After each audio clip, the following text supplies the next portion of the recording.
Sorry, guys, I'm I'm a minute late. I was so caught up reading the questions from the live stream post yesterday that I lost track of time, which I almost never do.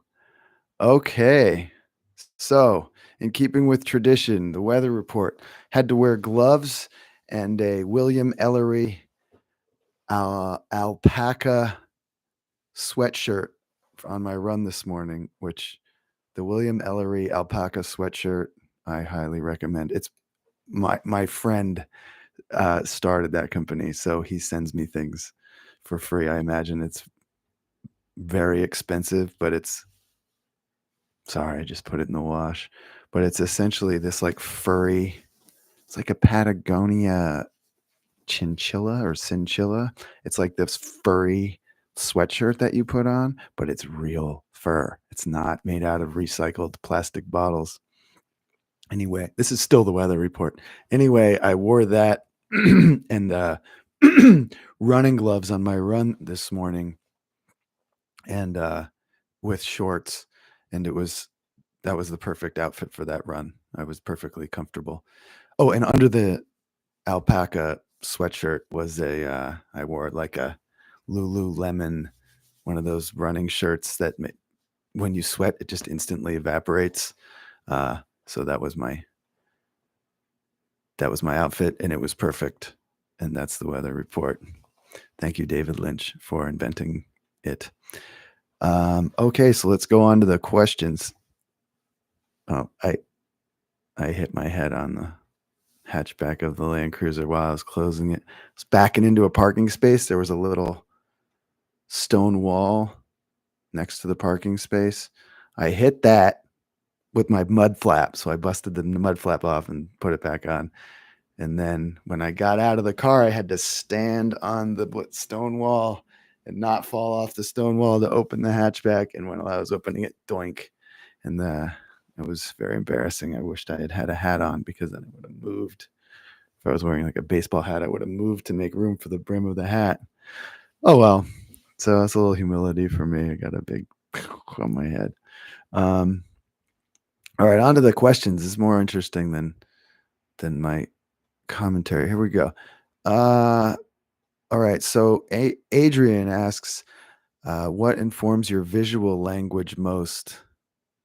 This week's questions, by the way, are particularly good.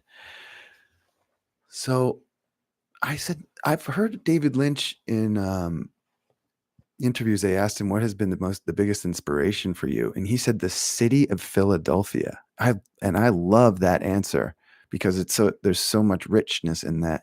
And in thinking about the answering this question, I think it's my upbringing in New England, because New England is a place that is very conservative aesthetically. I don't know if it's still this way, but it was just the restaurants we went to, some of them were 100 years old, when I was a kid.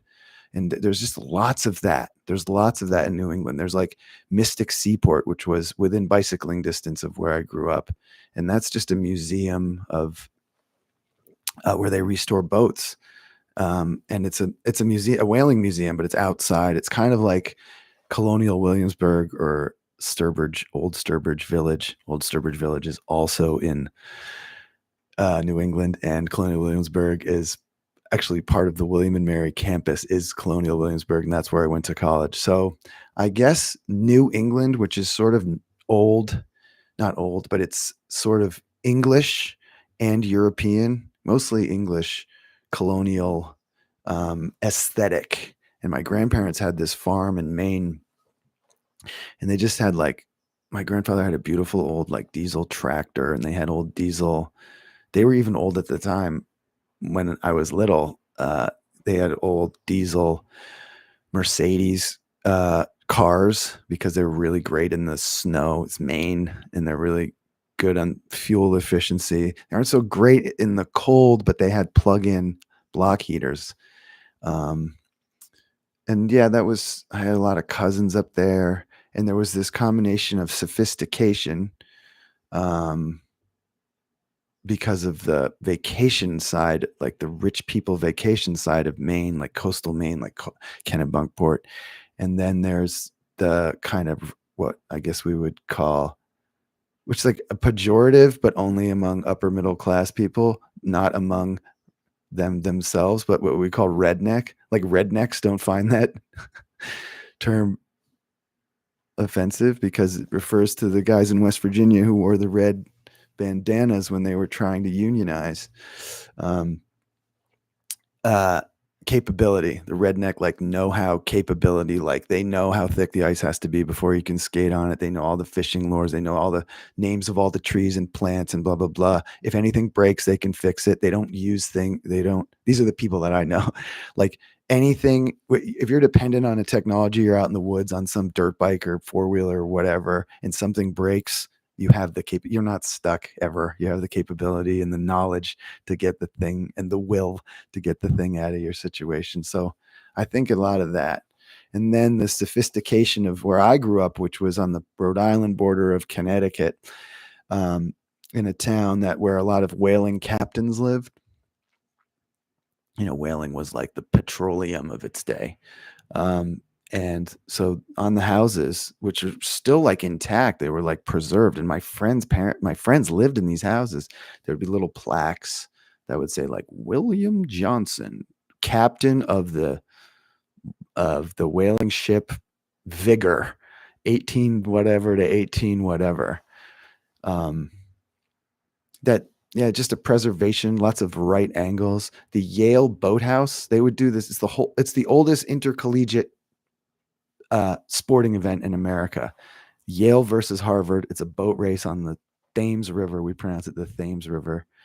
And Harvard had 20 strokes downriver. Harvard had their compound with a boathouse and like bunkhouses where all the Harvard rowers lived. And then at the end of my street on the river was the Yale Boathouse and their compound. And it was more run down than the Harvard one, but like in that really sophisticated New England blue blood way. Like they had this gaming table for a game called Skittles, which is probably a British game. And what it is it's essentially, it's a marble tabletop with a little, like a kind of a floor plan, but a 3D floor plan put on it. So it's like kind of a maze, but it's little rooms with doors in between the rooms. Okay. And inside each room is like a little miniature bowling pin. And you get a steel top with like a shaft and then like a big steel head on it. And you wrap a string around this top and you pull the string and you put it in this like mount on your side of the Skittles board. I don't know. And you pull the string as hard as you could. And that top probably got up to like 1,000 RPM or something. And then it would wander through the little rooms and knock down the pins. And then you would go against your opponent, and whoever, I don't know what the exact rules were, but whoever knocked down the most pins, won the Skittles game. And it was the oldest intercollegiate sporting event in the country. So it was like when I was in the 80s, it was like 125 years old or something. And that game was probably bought new. That game was probably bought new because the marble from like where that little top was propelled, was spun and started, it was like carved out. And I think they had to like fill it in with stuff, with like epoxy and stuff to make so that the top wouldn't just get stuck in there. And the whole aesthetic was that, but they'd paint it every year. They'd paint the house every year. And it had wooden clapboards, not the fireproof stuff that we use today. I think a lot of it comes from that. And those guys were very sophisticated. The men on the crew team, like there was a guy named Matt Lieberman, and his father ended up running for vice president with Al Gore in that election in 2000. And yeah, I think that's what informs that. And then there's films that are analogous to that, like videos and architecture and so forth. And Europe, I think, has that stuff. I don't know. It might be some enlightenment ideal that I have. God, first question, I spent fucking 11 minutes on it. Oh, pardon my language. Okay. Alan asks, what artists of different media types do you admire or look up to? I think the top ones that I look up to are the stand-up comedians because they are able to uh, transmit a feeling, and our favorite feeling, which is laughter. They're able to transmit it, and they only use this. They don't have to use. I think they use this and some speakers and I guess a light, but they don't have to use the cameras and the editing and the na na na na na na na na na na na na, and they can even do it without this. They can do it in a room, and the great ones are just so good at it. And I think that those guys, the top, the apex predators of the stand-up comics, kind of all of the eras. I love them all. Um, and including this era, I love Tim Dillon's my favorite. I subscribe to his Patreon. Um, I like Matt McCusker and Shane Gillis. Just, ah, they're just so unpretentious. They're just so funny. Uh, and then what other media? Uh, the obvious ones from like the painters, like Ed Ruscha. I love him. Uh, but yeah, the comics are my people, I think. Um, are you planning to do another project with Casey? No. Like a sequel to Nice Eye Brothers? No. Or a project with Tom Sachs? Not planning on it, but we have something that we're writing a book that, like, we both had kids. Da, da, da, da, da, da, da. So we're still in the that'll happen. I'm pretty sure. Hopefully, Tom and I will reach levels of like popularity wherein the book will sell well. But we'll see. I don't think it matters when that comes out. I noticed you and Casey have the Iron Man Timex watch. Is it style or substance? So Casey sent me a Timex Iron Man. It was the one that Bill Clinton used to wear. I guess they reissued it. And Casey wrote on the box, it's right up there. He wrote "perfect in every way." And Casey's smarter than me and more technologically savvy than me. And the start and stop button on the timer, on the stopwatch thing, are two different buttons. Unlike an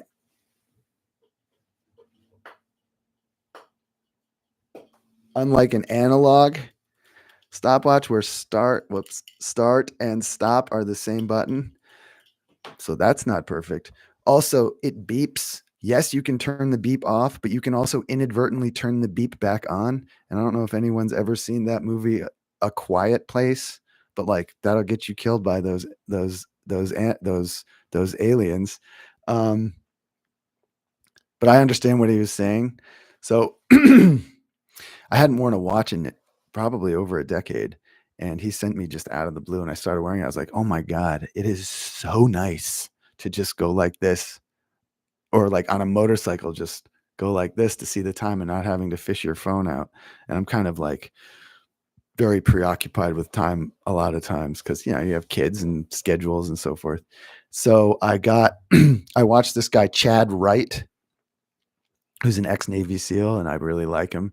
And he's kind of like my favorite kind of personality. Super strong point of view. I'll bet people think he's racist and shit, but I don't think he is. He's like what they call a redneck in Georgia, but he has just very strong points of view. Like you have to eat a steak with your hands, or it loses all of its nutritional value. Anyway, he has this great video about 3 analog changes that he made to his life, and one of them was he takes notes with, which I already do, pencil and paper. One of them was analog watch, and I can't remember what the third one is, but it was something I already did.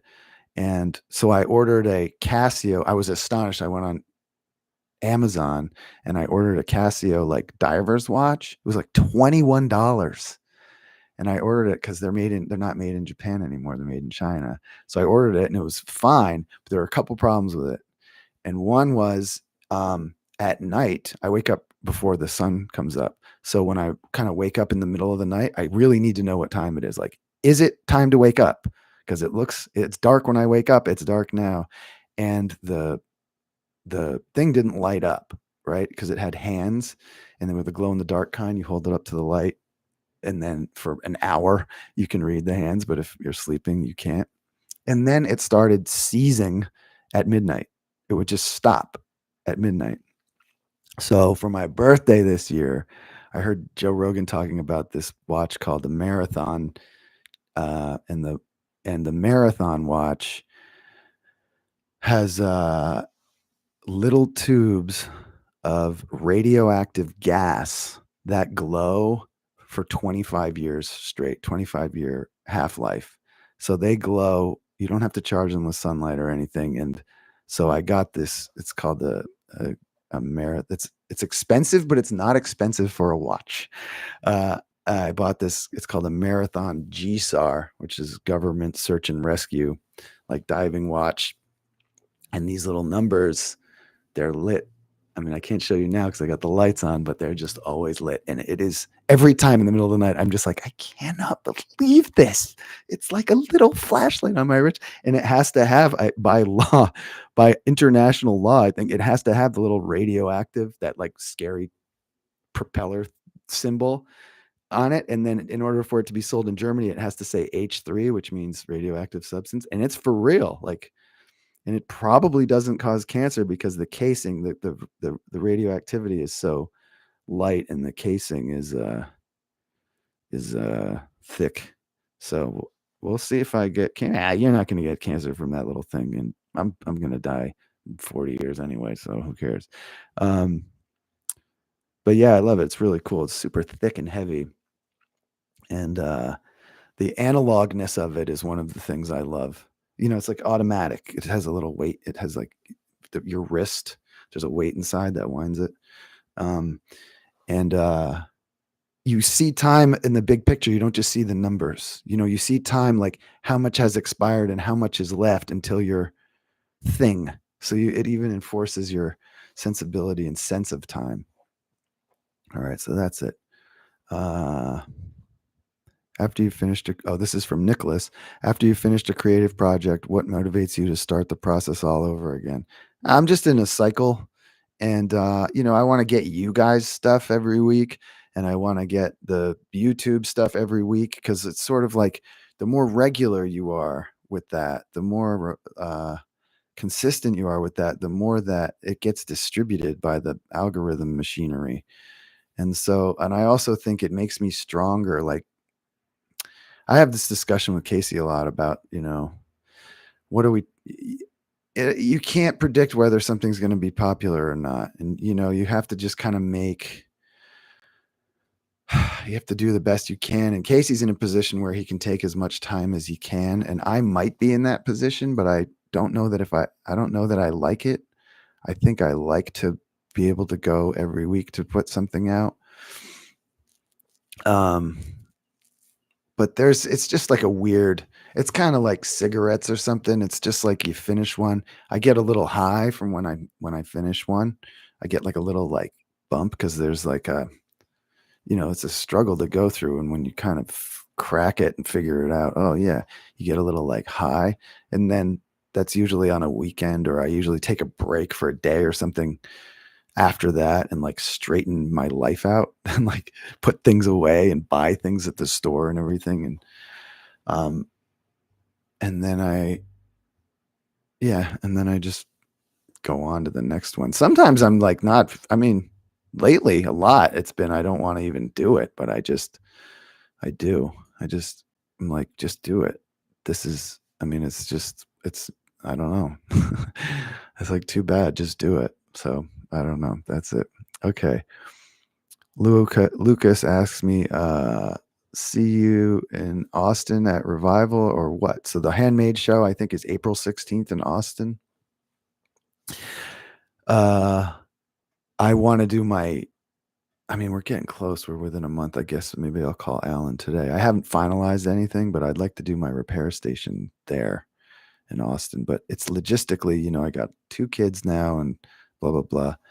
It's logistically, I have to sort it all before I make any announcement. I don't know, but probably.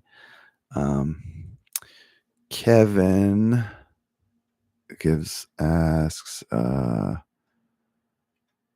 as a fellow father, what advice can you give me in raising my boys, both creative in very different ways, to offer them art and creative work as a valid lifelong pursuit and or profession if it shoots them?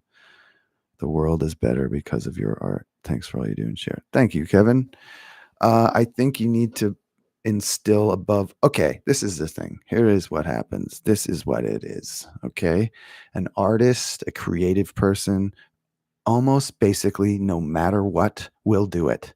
They cannot not do it. They are programmed to do it. They cannot do it. They cannot not doing it. The making of the art or the making of things or the creating of whatever is not the thing that they need help with. That is the thing that they are.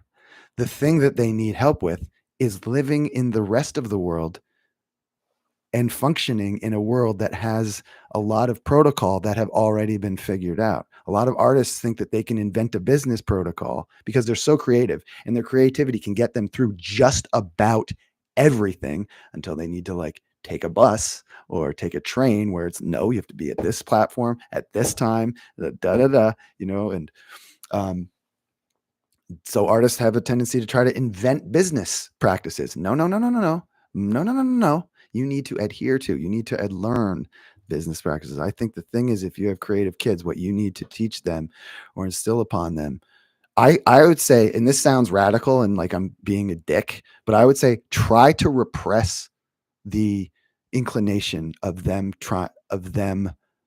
going into a creative thing. Like, uh, and I'm talking very specific. I'm not talking about, well, all jobs are creative, even if you work at a gas station.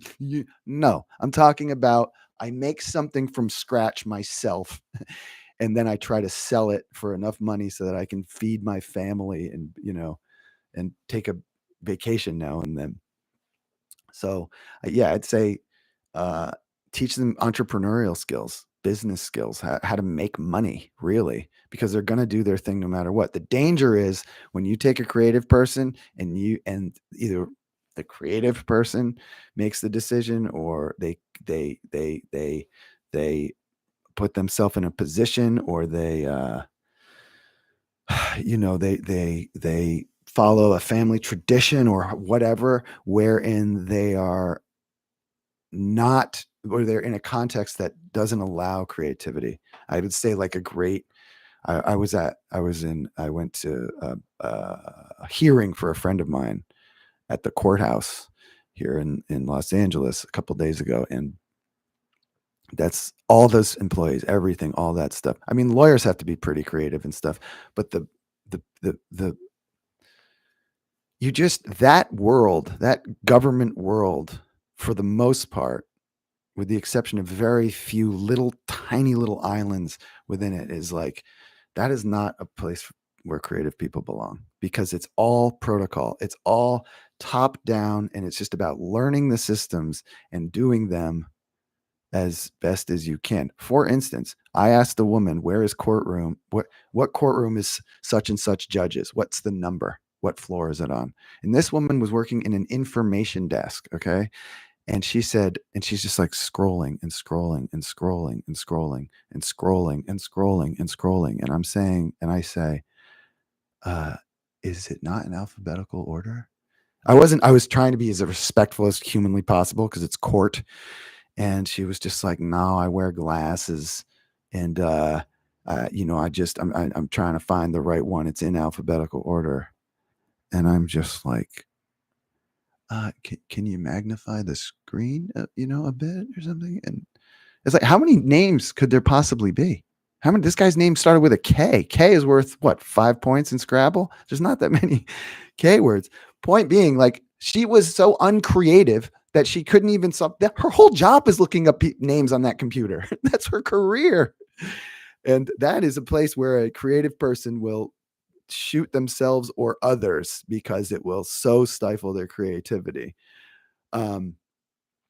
But as far as like, I mean, I have my two brothers are both Well, one of my brothers is military, and he's creative in a very, very, very practical sense. Like he directs second unit for Ben Stiller on Severance, and he's a stunt coordinator. He can do. He's like the kind of the best of both worlds. He can do very strict logistical. I mean, he's a jet pilot. He can do very strict logistical tasks where you must follow protocol, and there's a lot of things keeping that you have to keep track in your head as you're trying to sort of do something that's nuanced and creative. But he's more technician than an artist, I would say.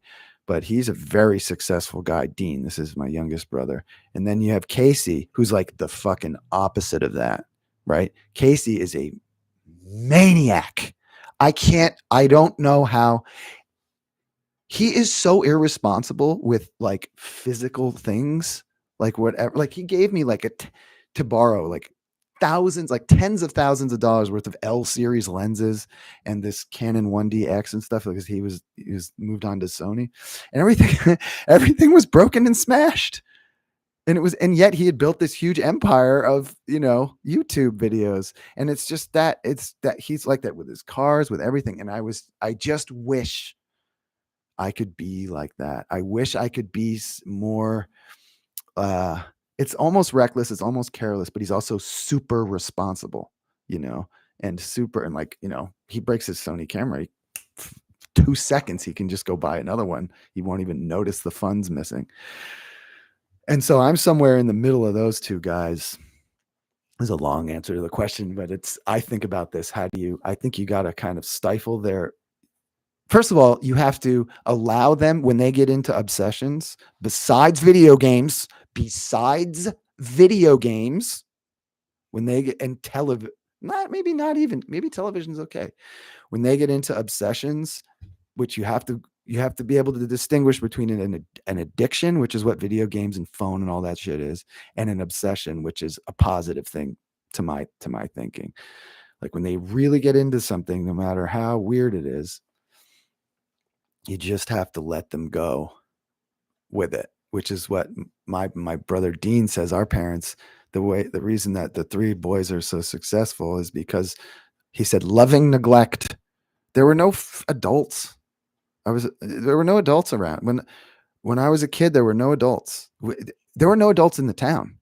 Everybody was at work. So for instance, there was this was I was in college when this happened.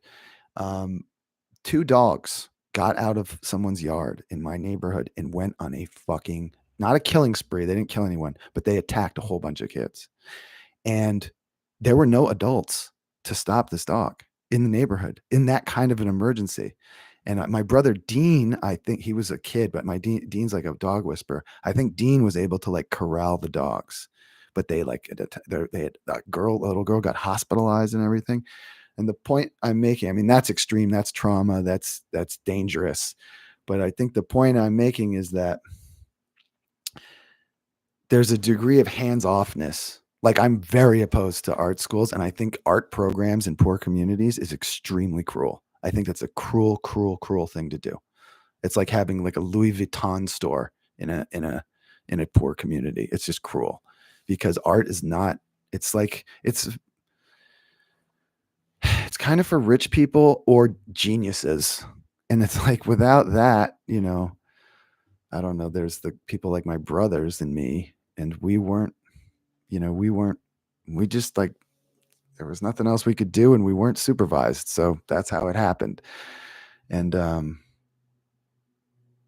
yeah, I don't know. I think just give them the resources when they get kind of obsessed with stuff, just no matter how weird, but not video games. All right. So, all right, 30 minutes in, I'm like 3 questions. Okay. This one comes from Hunter.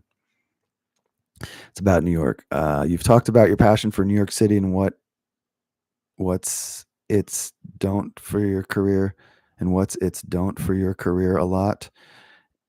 I think he meant to say done. And just how special of a place it is in that regard.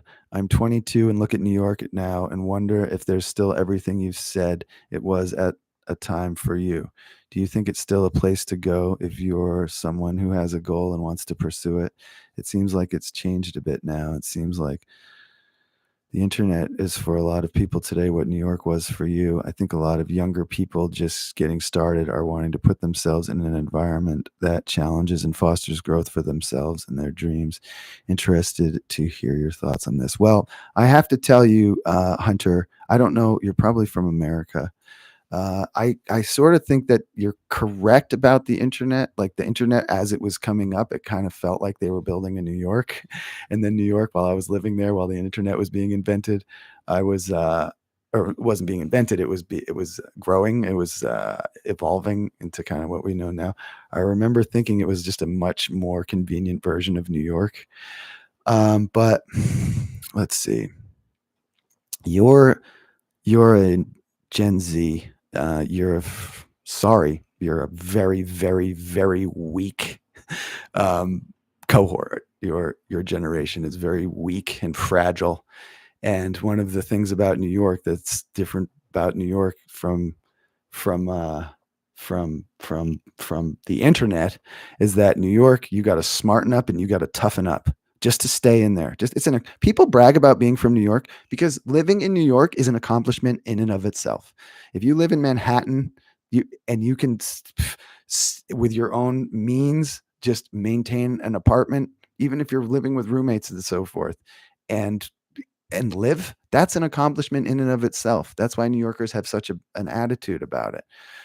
And there's a great book a great essay you should read, and it's called Here is New York, and it's by E.B. White, who is the guy who wrote Charlotte's Web, and he also wrote I believe a column for New Yorker back when the New Yorker was the New Yorker. And it's about the three different kinds of people who live in New York: the people who were born in New York, the people who commute in and out of New York, and then the people who choose New York. And that's what he did, and that's what I did, and that's what my brothers did. And the people who choose New York are the blood of New York, because you're not born there. You're at a disadvantage. And you know the internet's great and everything, but to me the internet is so I worked with some millennial kid, or some I call them kids, but they're adults. I worked with some Gen Z kids, and they're digital first and then analog. So the analog life serves the digital life, not for me, not for us. But I mean, and I think New York is very analog in a strange way. It's real. And also, you'll be surrounded by the smartest people you've ever been surrounded by, even if you went to Harvard.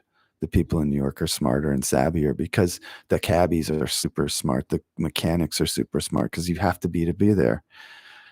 And I don't even mean that God-given smartness. I mean just that like savvy. So that's the special thing about it. It's a fantastic place to go and develop. You definitely have to have a goal. You can't just go there to screw around, or like you like to party, or you want to find or discover something. You have to at least have you have to have at least a wrong direction that you're trying to follow. Like at least like I want to be a novelist, and then move to New York, and then discover that no, where it really is at is blah blah blah. Um, and maybe I don't know. My era of New York was a special era of New York. Maybe everyone thinks that, but I think mine really was. And it wasn't as big. It wasn't as special as like Madonna's. Like the generation before me, like the 1980s, late 70s, 80s, that generation. That was probably maybe one of the top two or three best New York eras. That's when you got all that crazy cool Basquiat and Madonna, and you got uh, the clubs that like Billy Idol, like just this whole world of hip hop. That's when hip hop was invented. Uh, and I think the boomtown now is Austin. I would say go to Austin. I'm planning on doing a trilogy about Austin. Right now I'm probably Wednesday next week it'll come out, doing the first of this Austin trilogy.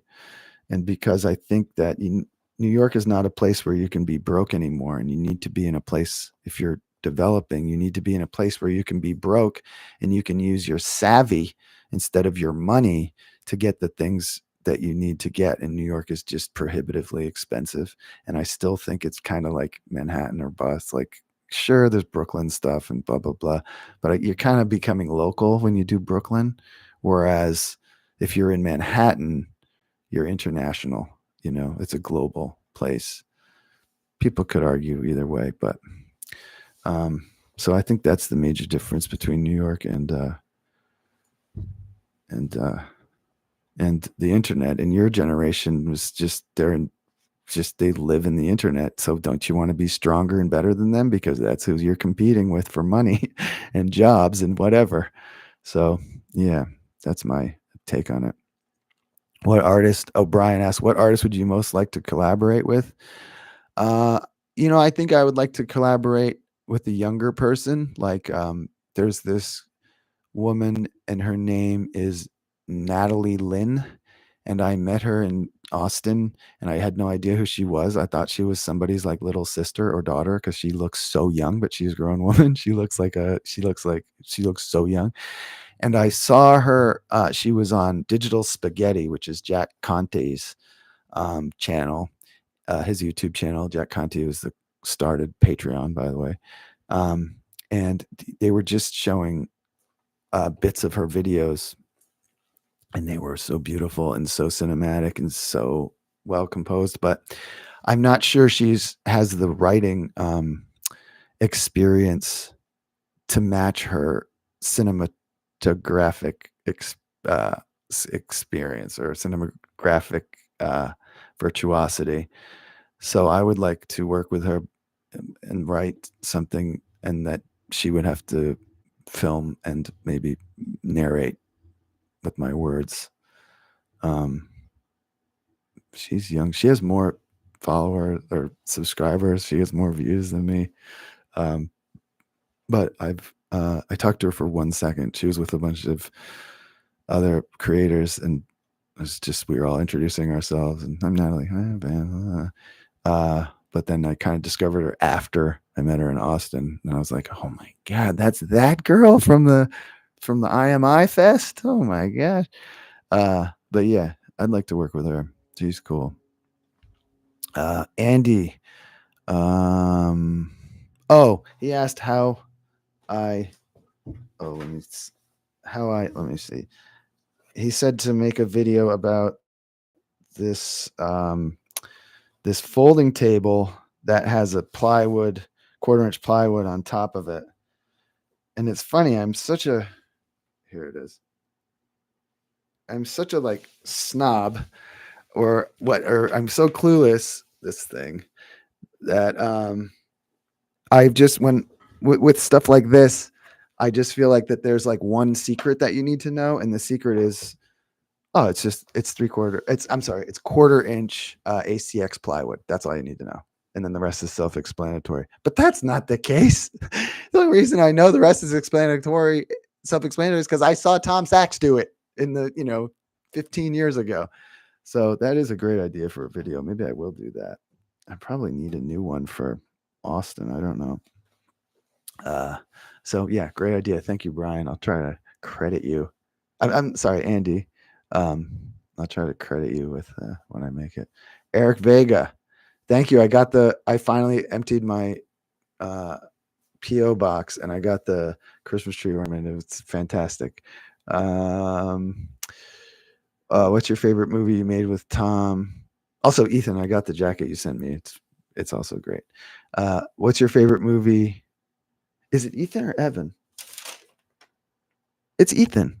Yeah, sorry. What's your favorite movie you made with Tom?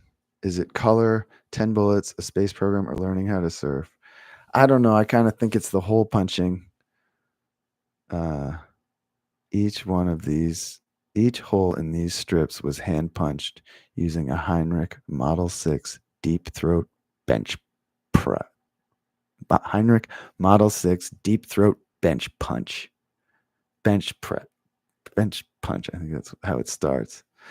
I just love that movie. It's so elegant and simple, and that man, Oscar Hannigsberg, Tom's uncle, narrated it, and he had such a rich. He was 91 years old. He had this insanely beautiful voice with a slight touch of a New York accent, like a Westchester New York accent. I just love that. Or I think Tom's is like the handy contraption about the little palette I made to dip the dip the strips in so you could glue without having to use a hot glue gun. Those simple ones. Probably those. Okay. So, okay. Matt says you're in year through 3 of making art for YouTube. Other YouTubers might have it easier because they make casual videos frequently with little thought. Are you still enjoying the ambition? Any breakthroughs? Any with workflow? We're cheering for you. Thanks, Matt. Actually, I think I'm going into year 4. So 2021 to 22, 22 to 23, 23 to 24, 24 to 25. This will be year 4. We had a baby, so it's a real disrupt. I mean, I hate to say it's a disruption because it's like that's what the important part of life is, and blah blah blah. But it does wreak havoc on this process, and so it just kind of like took a torpedo to the side of the boat, and I'm just trying to pump the water out and patch the hole, and keep the boat moving. But yeah, I think as the baby is able to sleep through the night. I mean, I'd sleep in this studio because the baby doesn't sleep through the night. Isabel wakes up at all hours and feeds the thing. We used to have a night nurse, but she's moved on.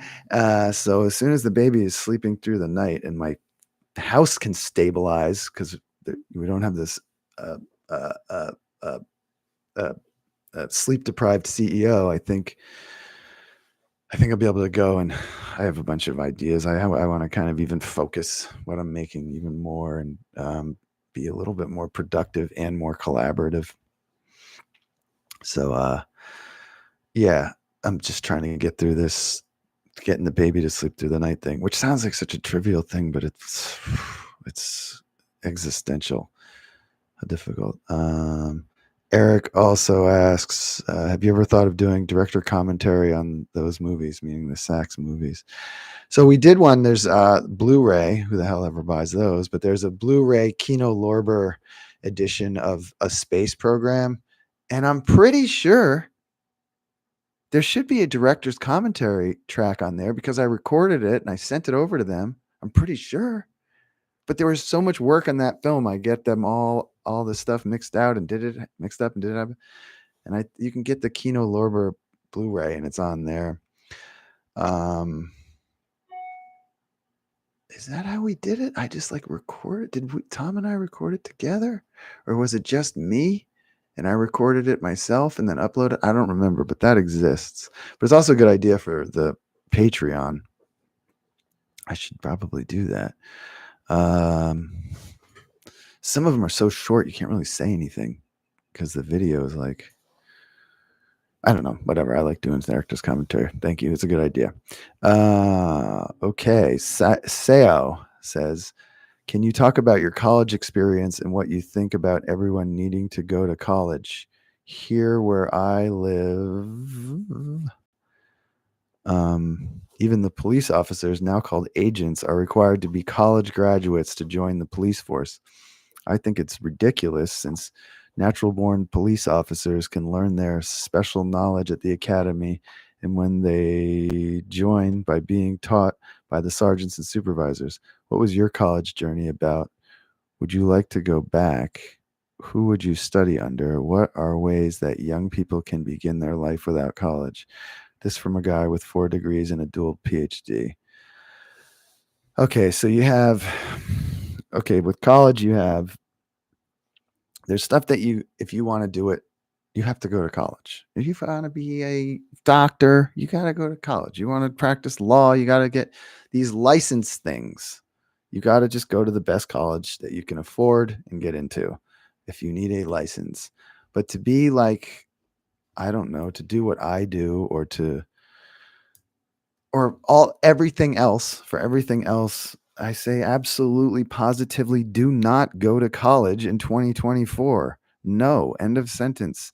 If you didn't watch the Claudine Gay hearing and the hearing and Congress of those maniac college, the best colleges in the world, the maniac uh, presidents of those colleges saying that calling for the genocide of the Jews is only hate speech in certain contexts. Like, no, you do not put 20 and 18-year-olds in those environments. Plus, it's way, way, way, way too expensive.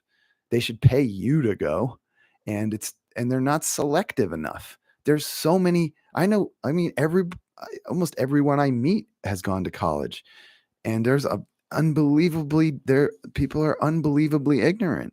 People like I'm not smart. I wasn't good in college. Like I went to a good college, but I struggled. I was nowhere near as good as the kids around me at William and Mary. But and then I went to West Virginia before that. And I don't know. I just feel like people don't know they don't know anything. And back before the internet, you couldn't have access to these people who had access to the keys to the world. You couldn't get access. I Antonin Scalia, the Supreme Court justice, his son was my year at William and Mary, for instance. Okay. We had Nobel Prize winners on the faculty at William and Mary. And then, meet all the kids, the smart as smart as you kids from all around the country and world in this one place. There was no other place there was no internet. There was no other place to even find out about where you would have to just go to Europe and run into people, which I did. Like that was a way to like have access to people, is go on like something that's kind of hard to do. So and then they knew all the good books to read. All the students and the professors knew the good books to read. In the first 2 years of school is so frustrating. First 2 years of those insanely expensive places, you're just being taught by these like students, these like grad students. They're not even real professors. So and then the ideology, it's like, I don't know if you read, there's a bunch of books, but the best one is The Coddling of the American Mind by Greg Lukianoff and Jonathan Haidt. They've deteriorated. And maybe one of these new schools like the University of Austin, maybe one of those where it's just vigor.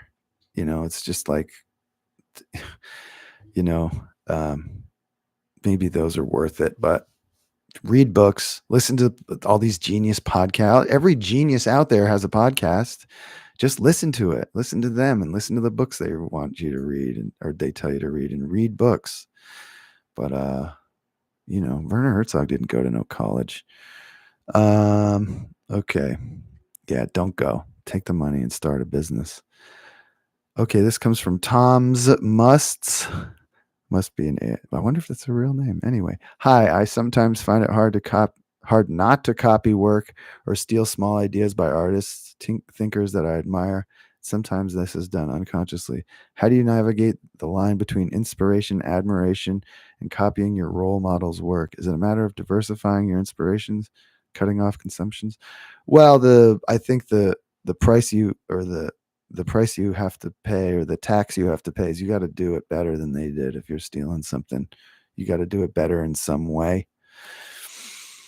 And that's very hard if you're stealing, depending on who you're stealing from. But, most of the people aren't going to notice. And it depends. I mean, it depends how you steal. It depends how you do it. Don't make a movie about a guy who has his brain erased so that he can forget his girlfriend and then ends up falling in love with her again despite having his brain erased of her memories. That's too good of an idea for you to steal. It's too high concept. But you can steal the scene where they're under the blanket and the sunlight is lighting them from outside and they're talking about whatever they're talking about. You can do that. you know? So I don't know. I guess maybe it's a matter of degrees as to what you can steal. And just read a lot of books. Paula asked, how are you? How's work and family balance going? Well, I sort of just answered that. It's going good, but it'll be a lot better when Isabel can get more sleep. Let's put it that way. Andrew asks, do you view filmmaking as therapy for yourself? Sometimes it can be, and some parts of it are. I think sometimes writing and coming up with something or trying to understand something and coming up with the answer, that can be therapeutic. And then finishing always feels good. That's therapeutic. It reinforces that sense of a capability, that sense that, oh, I can do this. So yes, but not solely. Solely, it can kind of turn you into a madman. Excuse me. Although, I think Herzog would differ. I'm reading his memoir, and yeah, he just makes films. That's it. Oh, and writes books and poems. This is a question, Ricardo. I have a project car. I've been thinking to have a project car, BMW 325i or similar, buy it used and start deep diving into the motor, functionality, etc. My family thinks it's a waste of money, guaranteed. Also because of the resale value of these cars, the reputation, the cost of maintenance, and so on.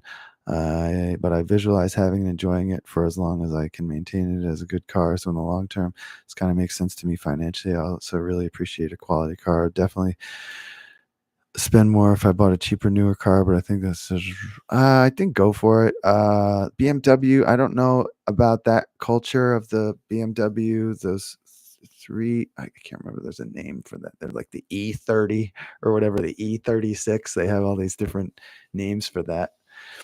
That, like, the motors and shit for that particular car. I don't know what year you're talking about, but I have a BMW motorcycle, and I don't know if the cars are like this, but they're kind of like Apple. They're a closed system. There's like not aftermarket. This is the motorcycles. There's not really aftermarket parts for them. You're kind of closed in the BMW world. Maybe not anymore.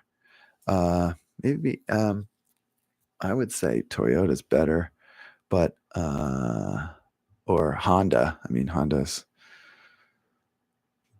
doesn't even have an F1 team. Honda's won the last 3 in a row, and they're going to probably win the next Formula One World Championship.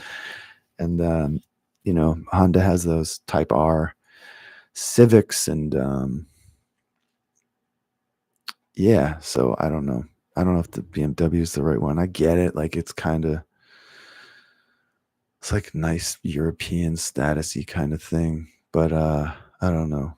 I would be careful with which platform you choose. You might want Japanese over German. But that's also time consuming and very expensive. Okay. Zach asks, what are your thoughts on the length of feature films? I feel like 1.1 3/4 to 2 hours is perfect. I have bad knees. Funny. Yeah, I agree. About 1 3/4 to 2 hours. Shunk, get it done. You can cut so Oppenheimer's like a 5-act film. You could cut the first act and the 5th act. Nobody cares that he got his security clearance taken away. We care that he invented the nuclear bomb.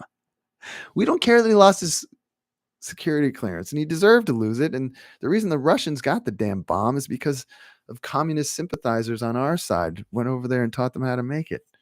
So yeah, keep it to 2 hours. Come on, it's 2024. Oh, this is a good question. I like this one. I was just thinking about this a couple nights ago. Leonardo asks, I don't know if this has been covered in a video or not, but can you tell us about your reading process? Do you read a book all the way? Do you highlight right in the book, type notes? Okay, here it is. The books come to me through the ether. Sometimes it used to be I would just go Oh man, I loved doing this. Just okay, you have your recommendations from friends and stuff, and you just read those books. But then it used to be going to a bookstore like a Barnes and Noble or something, and you just kind of wander around and just in it, and then just and you're not looking for anything. You're just looking, and then something. It's just okay. This one. That's how I acquire the books. Lately, it's been. I mean, I don't get out much, so lately it's been friends or podcasts mentioning books. So the first thing I do, I get the book.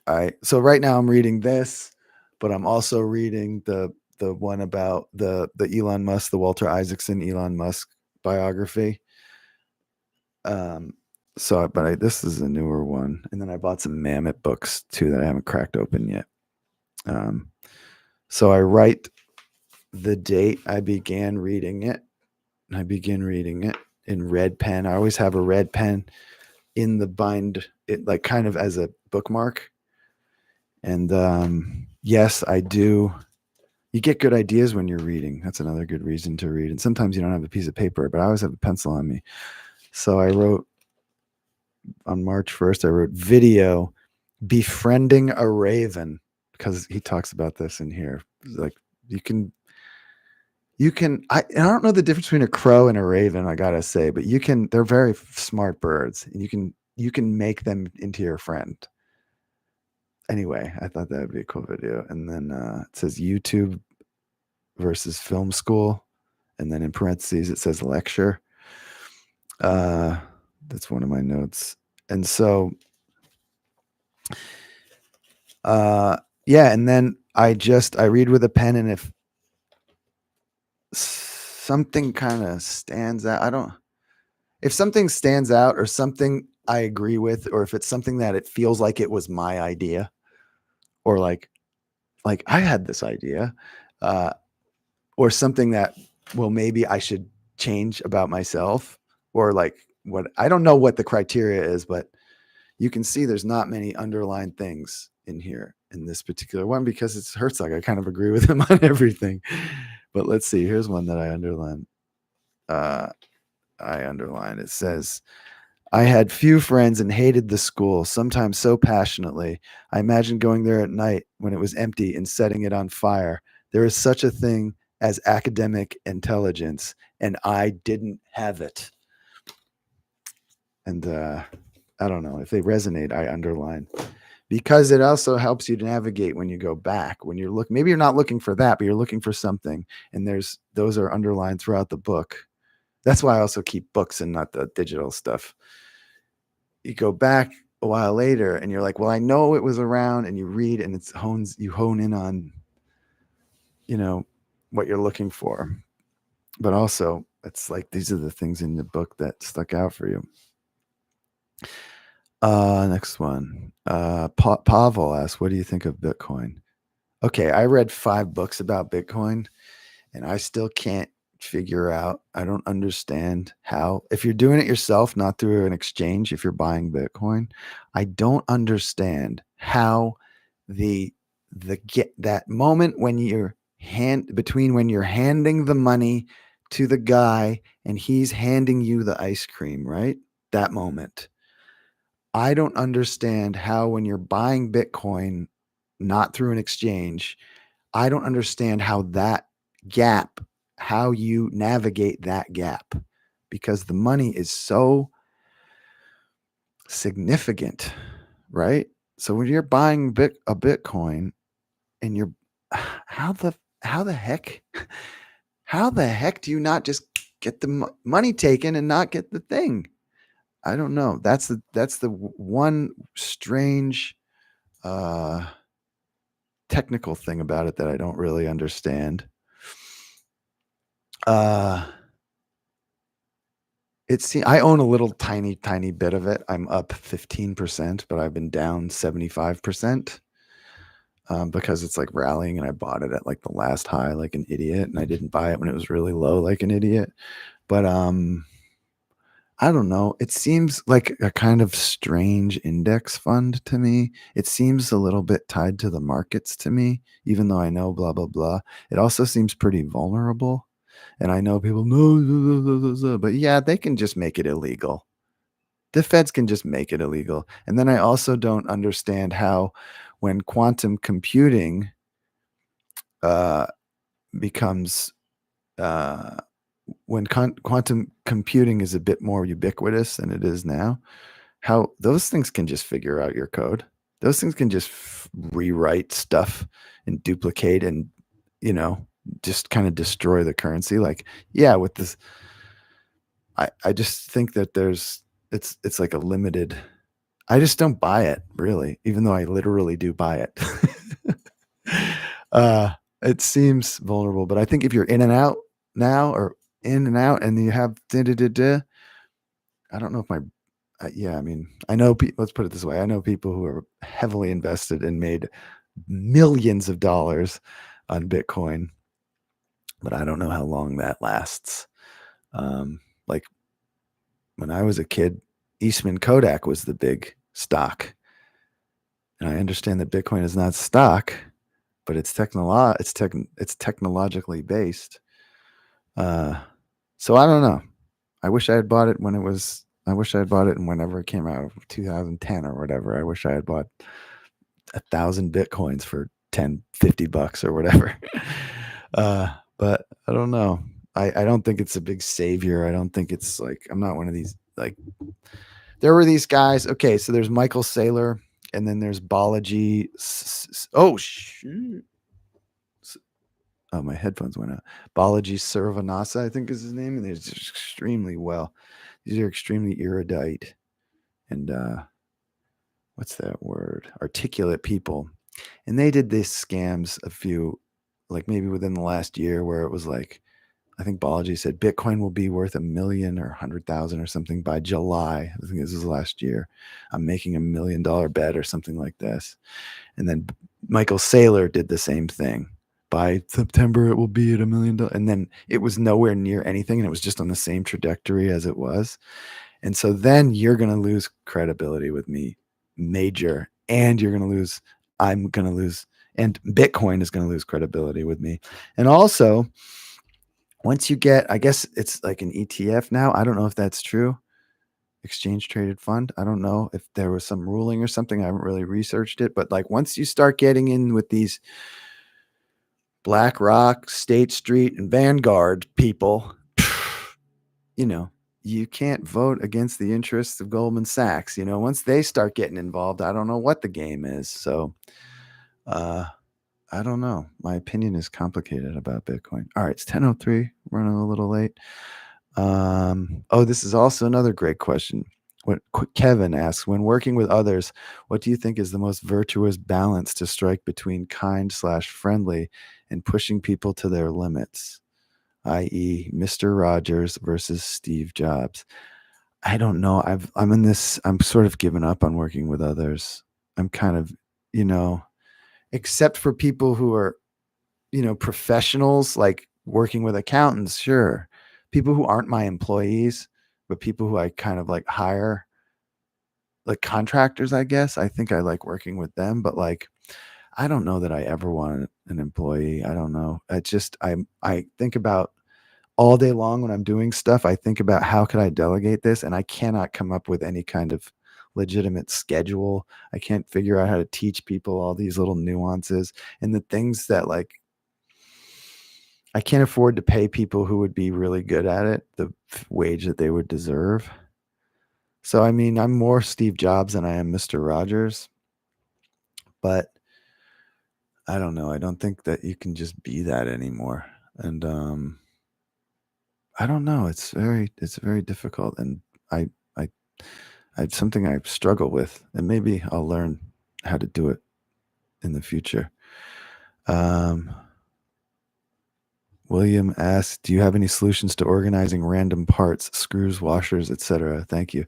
Yeah, there's these thin boxes. I think Plano, Plano boxes, and they're kind of like bait and tackle boxes. Kinda, they're flat like this. They're like translucent, kind of transparent plastic, two little clips on them. They're cheap, and you open them up, and you can put little like doors. They like rows, and you can put little like dividers in them. Those are great. And then I hot glue the dividers in so that the dividers don't come up and the screws go underneath or the washers go underneath into the next compartment. But that's just crazy man stuff. So yeah, those are great. And then I just have like kind of stacks of those on shelves. Ooh, geez. Okay. I'll go 9 more minutes. Okay. Spencer asks 1, 2, 3 questions.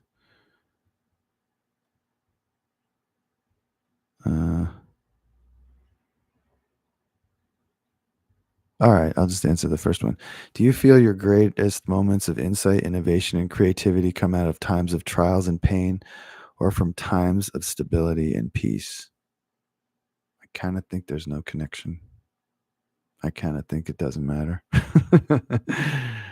I think different stuff comes out of different states. And the thing that matters is that you got to just keep working throughout the states. That's why you have like, you have happy songs and miserable songs by the same guy. And then I don't know. You have some guys who just write miserable songs like Nick Drake, but he killed himself. So what example is that? So I don't think there's really a connection. Sometimes when you're really miserable and you're so desperate and the only thing you can do is work, sometimes you can get some stuff out of that. But like when you're ecstatic, you make really good decisions a lot of times, or you take a big chance or something a lot of times. And then that leads to this, this, and this. So I think it's just a wash.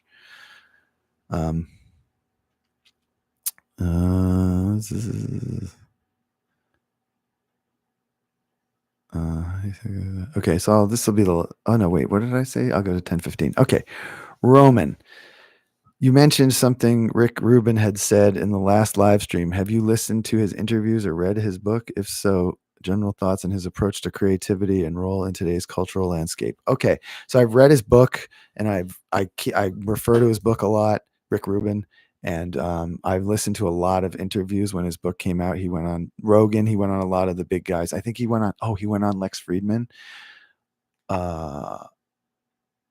He and he So I listened to, like, in that era I was listening to every Rick Rubin. You know how the algorithm works. I was listening to like every Rick Rubin thing. I've listened to a lot of the broken records where he is the interviewer, because it's usually like him or Malcolm Gladwell or the second string interviewers. So I listened to a lot of them. I think my favorite one was probably like the Andre 3000 one. So the thing about Rick Rubin is, of course, he's right about everything, and and why we listen to him and why we love him and why we love his insights is because I think a lot because of his, well, the inherent value in what he's saying, but we can trust what he's saying because of his track record and his taste, and the soundtrack of our lives. He just is some kind of special Buddha, but I am not like him. And so I am not like him, but maybe I want to be like him. And he talks about how he's like Paul McCartney. And he did a little thing with Paul McCartney, I think on Disney Plus. It's excellent, where Paul McCartney just goes through the songs and talks about them.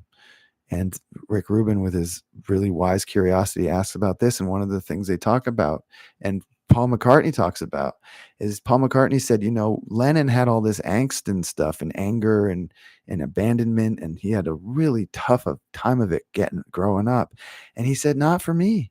He said, not for me. It was stable. It was beautiful. It was wonderful. I didn't know about the world of pain and all of that. And Rick Rubin is sort of this, he kind of claims the same kind of, great parents, loving family, grew up in like Long Island in a nice suburb and all of this stuff. So he's starting from there.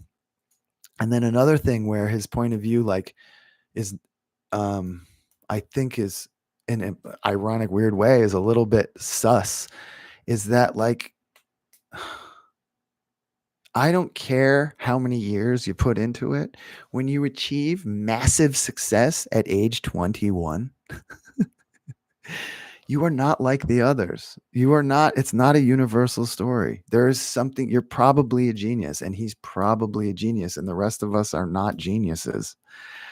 So the insights are extremely valuable, but they're not essentially universal, I guess. But I think everything he writes, he's right.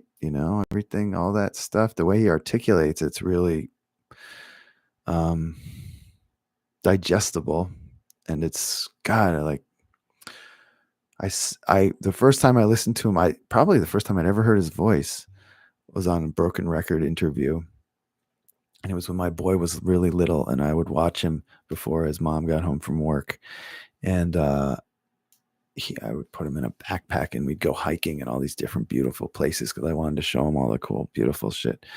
And I listened to this Broken Record, right? I don't remember which one it was.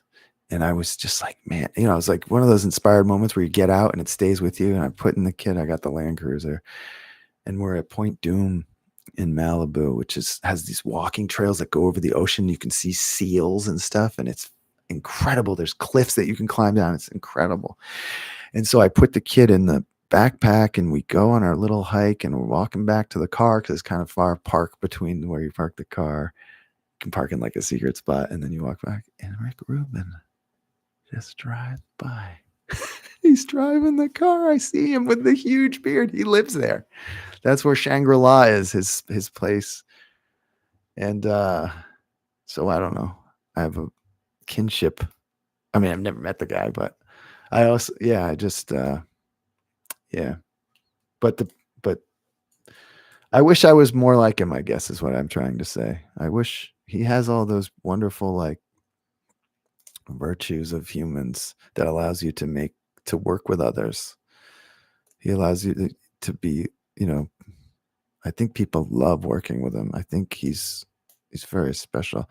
There's this great story where Lenny Kravitz was staying at his house at this place in Malibu. And Lenny Kravitz was very close to his mother, and he gets the news on the phone that his mother has died, Lenny Kravitz, and he's like in this house. Rick Rubin's not there. I think he's supposed to come, and they're going to like work on an album or something. And Johnny Cash was at the house, and there was nobody for him to talk to. Kravitz. But Johnny Cash had been through some shit because he lost his brother when he was little, and he just talked about how,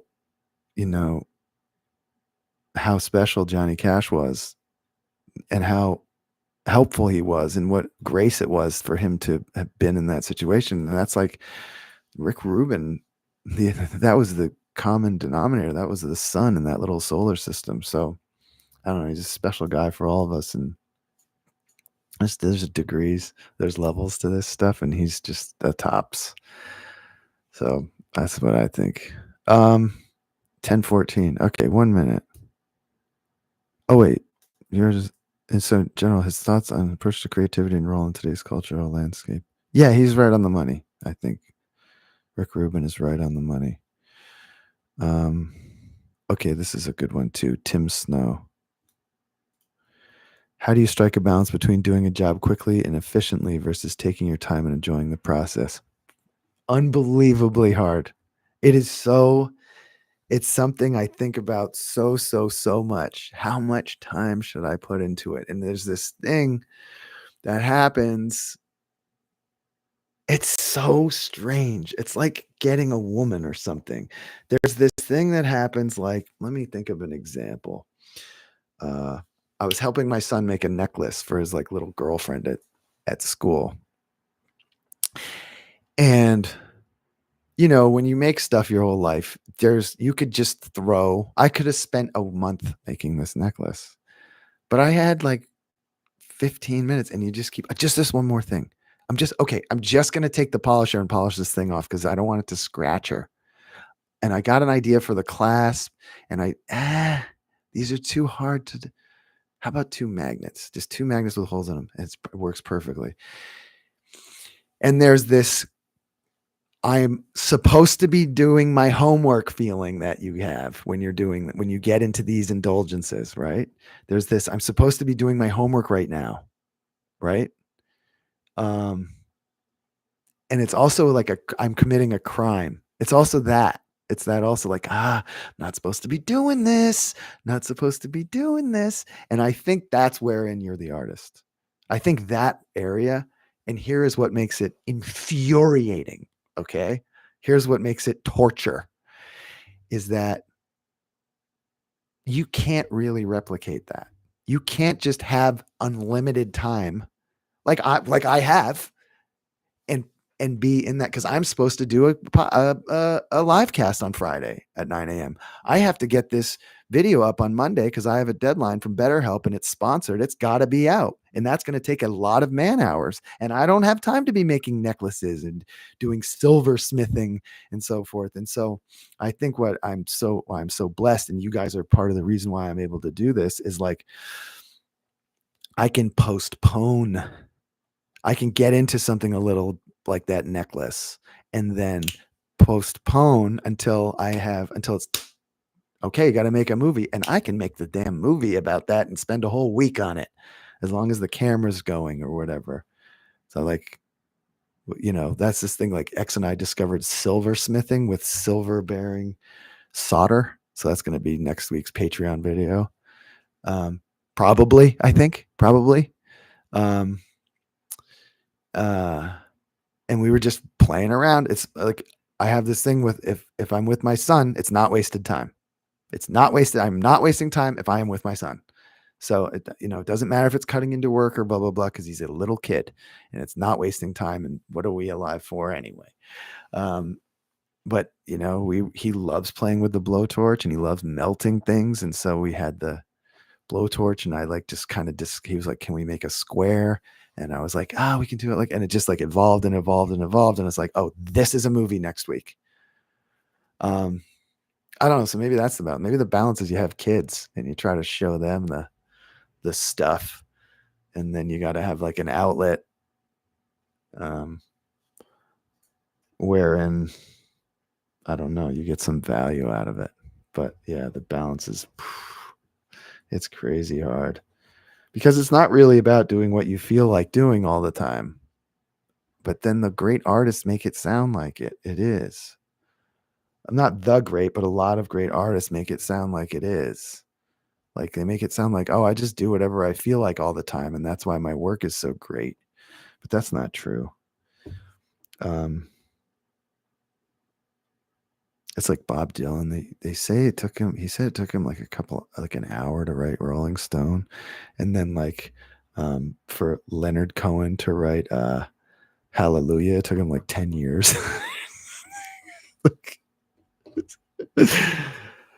I mean, what are we supposed to do with that?